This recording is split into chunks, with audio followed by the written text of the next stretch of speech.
요 집이 이렇게 한 2천만 원을 들여서 수리했을 집이라고는 전혀 알 수가, 아무리 꼼꼼하게 현장 조사를 한 사람이라고 하더라도 알 수가 있을까? 선생님보다 제가 경매를 조금 더 먼저 했다고, 경력이 오래된다고 요거를 예측을 할 수 있을까? 수리비를 얼마를 잡아야 될지 계산하는 것 자체는 이건 경험에서 오히려 나오기가 어려운 부분일 수도 있다고 생각도 들고, 오히려 경험의 함정도 빠질 수 있는 거지. 그래서 어떠한 것도 예측할 필요가 없겠구나. 그럼 우리가 앞으로 살아가는 데의 삶의 태도는 무엇일까를 생각해 보는 게 이 반지하에서 정확히 배운 부분인 것 같아요. 우리의 삶의 태도는 예측이 아니구나, 대응이구나.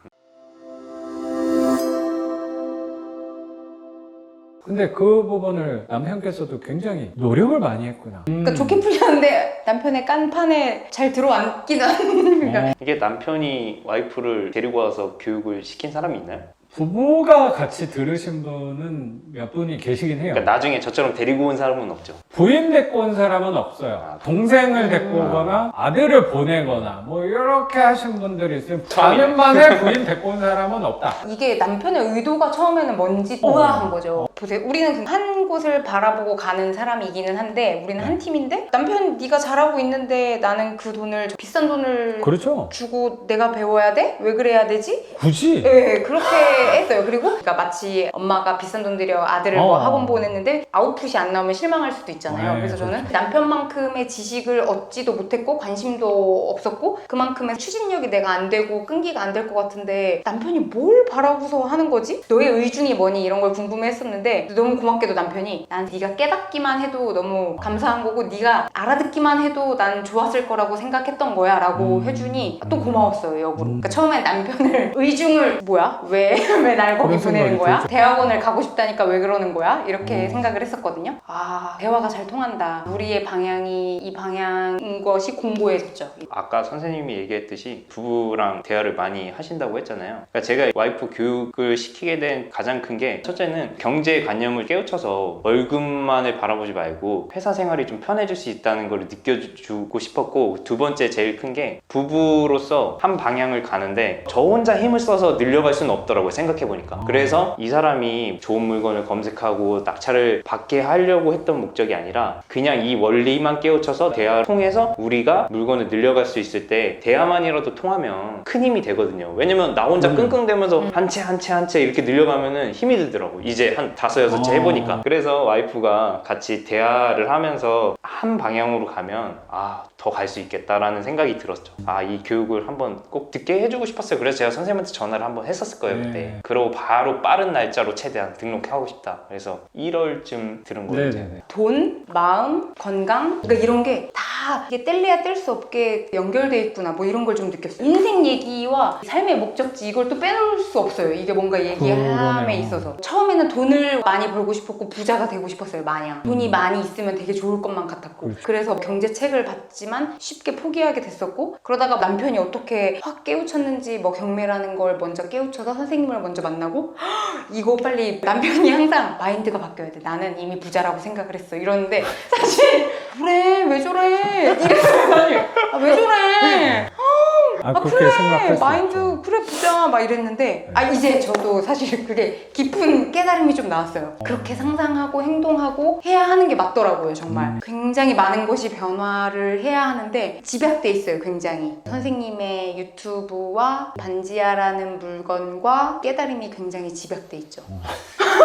깨달았다고 하면 그만하고 아유 잘난 체 하네 이럴지도 모르겠으나 벅차요. 되게 너무 기뻐요. 이거를 지금에서라도 알게 돼서. 그냥 아쉬울 때도 있거든요. 내가 이걸 20대 후반에 알았더라면 내가 더 변했겠지? 60대 알게 된 게 아니고 지금에 알게 돼서 너무 기쁘고, 눈에 안 보이는 비밀을 하나 알게 된 것 같아요. 아까 대학원 얘기를 시작하셨는데, 대학원은 고민하다가 그때 선택을 했어도 결국에 놓게 될 수도 있었다, 그 지원이 없어졌다고 얘기한 것들이 그냥 일반적으로 봤을 때는, 가까운 미래를 내다봤을 때는 당연히 자연스럽게 벌어지는 일들인 거잖아요. 그러니까 우리는 습관적으로 에너지를 아끼면서 살아가다 보니까 나는 그런 습성이 생기는 것 같은데, 항상 패턴을 만들어서 과거에 벌어졌던 대로 앞으로도 똑같이 벌어질 거야 라는 생각으로 살아갈 수밖에 없는 것 같아요, 사람은. 근데 반지하를 하면서 그 부분을 가장 크게 배운 것 같아요. 선생님은 굉장히 공감할 거라고 생각하는 게 아무것도 예측을 할 수 없구나를 이 집을 내가 낙찰받고 대출받고 수리하고 임대까지 해보니까 그런 부분들을 세상에 대해서 많이 느끼게 된 거예요. 배우게 되는 것 같아요. 반지하에서 굉장히 많이 배웠다고 생각이 드는 게 그런 부분이라고 생각하거든요. 이 집이 이렇게 한 2천만 원을 들여서 수리했을 집이라고는 전혀 알 수가, 아무리 꼼꼼하게 현장 조사를 한 사람이라고 하더라도 알 수가 있을까? 선생님보다 제가 경매를 조금 더 먼저 했다고, 경력이 오래된다고 요거를 예측을 할 수 있을까? 수리비를 얼마를 잡아야 될지 계산하는 것 자체는 이건 경험에서 오히려 나오기가 어려운 부분일 수도 있다고 생각도 들고, 오히려 경험의 함정도 빠질 수 있는 거지. 저 같은 경우는 이렇게 좋은 집이었으면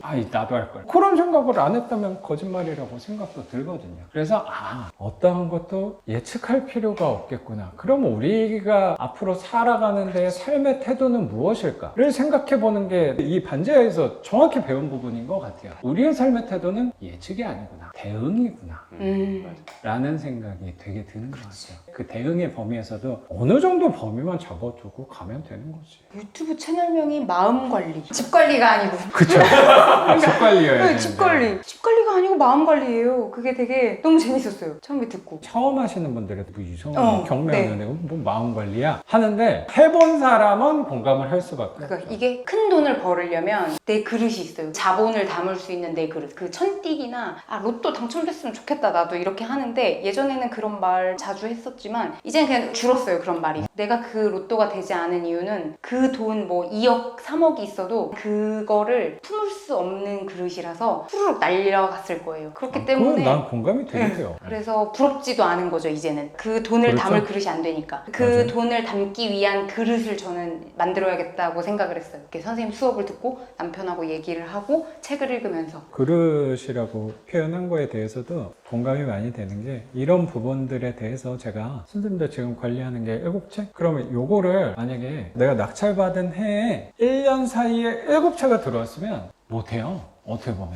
아무리 선생님 내면과 외면이 단단한 건강한 사람도 쉽지는 않을 거라고 생각하거든요. 근데 나는 선생님이 되게 나 자신과 대화도 많이 한 사람이구나를 느꼈던 게, 저는 뭐냐면요, 아까 영상에 그게 들어갔는지 모르겠는데 나는 동시에 2개를 못 하겠더라고요. 맞아요. 그 부분이에요. 그게 되게 중요해요. 사람들은 그 선을 잘 몰라요. 그거는 경험을 했기 때문에 알 수 있는 거고, 선생님이 동시에 2개, 3개를 해봤기 때문에 알 수 있는 거. 그 선을 정해야 되거든요. 맞아요. 그 선을 넘어가는 거는 결국에 욕심인 거야. 와이프도 더 빨리 받고 하고 싶은 게 있으니까 저희가 요 집을 받고 두 번째 물건을 하려고 입찰도 많이 했고 임장도 많이 갔어요. 임장을 요번에는 이제 낙찰이 잘 안 되니까 김포, 대구, 용인 쪽에 양지, 외곽으로 많이 가서 입찰을 했었는데 다 폐차를 했거든요. 법원도 제가 이제 안산 쪽이나 많이 해서 안산이나 수원은 가봤는데 일산이나 이런 데는 안 가봤어요. 법원을. 수원 본원을 안 가보고. 근데 와이프랑 요번에 하면서 임장 많이 하고 하면서 안 가봤던 법원도 많이 범위를 다녔어요. 넓혔구나. 네, 범위를 넓혔는데 근데 결국엔 또 받은 게 시위인데, 일단은 요거 그게 또 안산 네. 법원에서 네. 받았구나. 그러니까 여기가 많이 받더라고요. 네. 운이 되나 봐요, 이쪽이.